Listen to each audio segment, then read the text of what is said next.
Hello guys, welcome to our channel study with Ritu. आज मेरा SBI clerk का exam था जो कि 27 सितंबर को शिफ्ट 2 में था। मेरा एग्जाम जो है पटना में ही था। मैं पटना में ही रहता हूँ। लगभग मेरे रूम से 8-9 किलोमीटर दूर था। मैं लगभग टाइम पर पहुंच गया था। चलिए मैं आपको उसी के बारे में बताऊंगा। मैंने कितना अटेम्प्ट किया, किस सब्जेक्ट में कितना अटेम्प्ट किया, उसका डिफिकल्टी लेवल क्या था। चलिए मैं आपको उसी बारे में बताऊंगा। उससे पहले मैं आपको बता देता हूँ, मैंने अपने टेलीग्राम चैनल का लिंक वीडियो के डिस्क्रिप्शन में और कमेंट सेक्शन में दोनों में दे दिया हूँ। आप चाहें तो उसमें ज्वाइन होकर उसका बेनिफिट ले सकते हैं। उसमें मैं डेली कुछ ना कुछ डालते रहता हूँ। जैसे कि हाल ही में आया था एसएससी सिलेक्शन पोस्ट का आंसर की, जिसका भी मैं लिंक अपने टेलीग्राम चैनल पर डाल दिया हूँ। आप चाहें तो उसमें भी ज्वाइन होकर उसका चेक कर सकते हैं। और भी ऐसे कोई भी होता है नोटिफिकेशन, वो मैं डालते रहता हूँ उसमें। आप उसमें ज्वाइन होकर उसका बेनिफिट ले सकते हैं। और मैं डेली इंग्लिश का एक डालता हूँ वोकैब, जिसमें लगभग 10 वोकैब रहता है। उसके बारे में कुछ दिया हुआ रहता है। आप उसको ज्वाइन होकर उसको भी पढ़ सकते हैं। ओके, चलिए मैं आपको बताता हूँ मैंने कितना अटेम्प्ट किया, किस सब्जेक्ट में कितना अटेम्प्ट किया। ओके, चलिए मैं अब आपको इंग्लिश बताता हूँ। इंग्लिश में मैंने 30 का 30 अटेम्प्ट किया।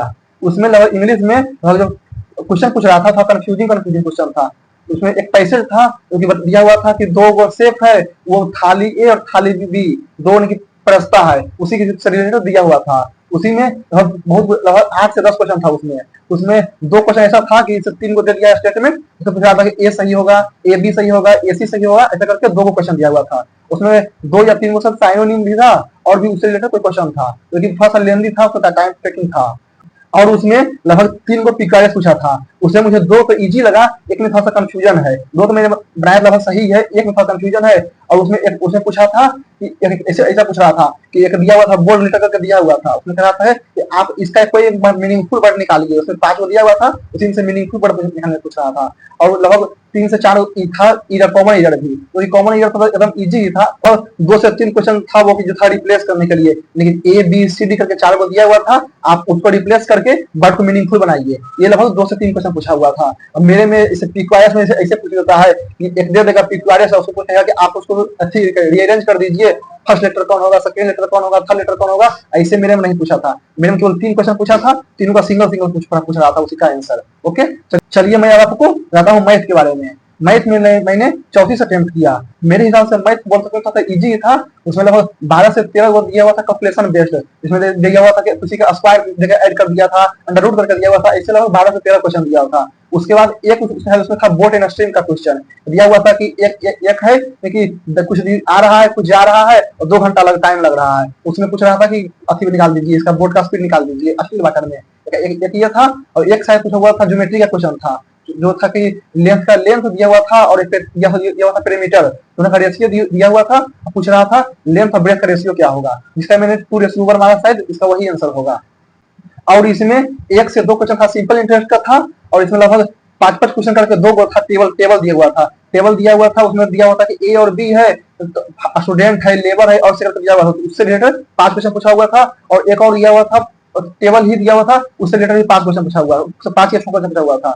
वो सभी बन ही गया लगभग। चलिए मैंने इसमें 34 बनाया हूँ। अब मैं रीजनिंग के बारे में बताऊंगा कि रीजनिंग में मैंने कितना अटेम्प्ट किया। रीजनिंग में मैं लगभग 29 अटेम्प्ट किया। रीजनिंग मुझे थोड़ा टफ लगा क्योंकि मैं बैंकिंग का रीजनिंग नहीं पढ़ा था। मैं एसएससी का छात्र हूँ, मैं एसएससी का बैंकिंग रीजनिंग पढ़ा हूँ। इसका जो रीजनिंग रहता है बैंकिंग का, वो थोड़ा कंफ्यूजिंग रहता है क्योंकि इसमें पजल हो गया, वो थोड़ा लेंदी पूछ देता है। और भी इसका जो सवाल रहता है वो थोड़ा टफ रहता है। मैंने इसका नहीं पढ़ा हूँ, मुझे थोड़ा इसमें टफ लगा। इसमें लगभग 3 से 4 पूछा था, पजल पूछा था। उसमें एक पजल था ऐसा, लगभग 6 को दिया हुआ था नंबर। उसमें दिया हुआ था कि नीचे से थर्ड जिसका वैल्यू 60 है, और दिया हुआ था कि ए ज्यादा है, बी का ऐसे करके और दिया हुआ था। उसी से रिलेटेड 5 क्वेश्चन दिया हुआ था, वो सोल्व करना था। और एक था ऐसा क्वेश्चन पूछा हुआ कि ए बी के उत्तर में है, बी सी के पश्चिम में है, ऐसे करके भी दिया हुआ था। उसमें 2 क्वेश्चन उसका था बताने के लिए। और एक रीजनिंग था पूछा हुआ इसे कि दिस इज राम, उसको कोड करके 3 को दिया हुआ होगा। दिस इज श्याम, ऐसे कोड करके कुछ दिया हुआ होगा। और पूछ रहा कि राम क्या होगा, श्याम क्या होगा, ऐसे भी पूछ रहा था। और इसमें एक जो था पजल, वो ऐसे दिया हुआ था कि मंडे से लेके संडे तक 7 गो है, 7 गो 7 आदमी है, उसको आपको करना है अरेंज। उससे रिलेटेड 5 क्वेश्चन पूछा हुआ था। तो भाई इसमें 3-4 को पूछा हुआ था पजल। तो इसमें टाइम टेकिंग भी था, मैं उतना पढ़ा नहीं था, तो इसमें मुझे मात्र 29 बना है। इसमें पूछा हुआ था सेलोगिन पूछा हुआ था 3 को। इसमें ओनली अ फ्यू करके जो आता है वो भी पूछा हुआ था। और लगभग एक में के साथ पूछा हुआ था और 2 को नहीं पूछा हुआ था। ये तो मुझे बन गया। इसमें एक ऐसे पूछा हुआ था, लगभग 20 से 25 नंबर का एक रहता है, लेटर, अल्फाबेट और सिंबल सब मिलाकर दिया हुआ रहता है। बोलता है कि राइट से लेफ्ट से 10th कौन होगा, सिंबल को रिमूव कर देंगे तब कौन होगा, ऐसे करके पूछा हुआ था, वही पूछा हुआ था। लगभग लगभग ठीक ही था। मैं 29 अटेम्प्ट किया हूँ। मैं जो ओवरऑल अटेम्प्ट है, मैं इंग्लिश में 30 अटेम्प्ट किया हूँ, मैथ में मैंने 35 में 34 अटेम्प्ट किया हूँ, और रीजनिंग में मैंने 35 में 29 अटेम्प्ट किया हूँ।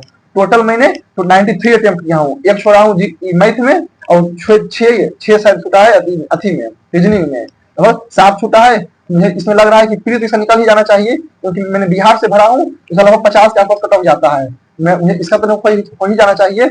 अब सोच रहा हूँ कि इसका मेंस का भी प्रिपरेशन करूँ। अगर जो आप लोग भी प्रिपरेशन कर रहे हैं, तो आप रीजनिंग किससे पढ़ रहे हैं, और सुनते हैं कि मेंस में थोड़ा रीजनिंग और टफ आता है, इसका मैथ में डीआई बहुत पूछता है, तो आप रीजनिंग किससे पढ़ते हैं, आप वो कर सकते हैं, सजेस्ट तो कर दीजिएगा। और अब इसका बैंकिंग का डीआई कहाँ पढ़ते हैं, वही भी कोई अगर जो रहेगा टीचर रहेगा, आप उसको उनको भी कर सकते हैं सजेस्ट, तो कर दिया कमेंट में, इससे मुझे थोड़ा सा हेल्प हो जाएगा, मैं पढ़ लूंगा। ओके, उसी प्रकार अगर मेरा वीडियो अच्छा लगा होगा तो वीडियो को लाइक कीजिएगा, चैनल को सब्सक्राइब कीजिएगा, और आप लोग कितना कितना अटेम्प्ट किए हैं सेक्शन वाइज, इंग्लिश में कितना, अच्छी में कितना, आप कमेंट बताइएगा। Okay, thank you.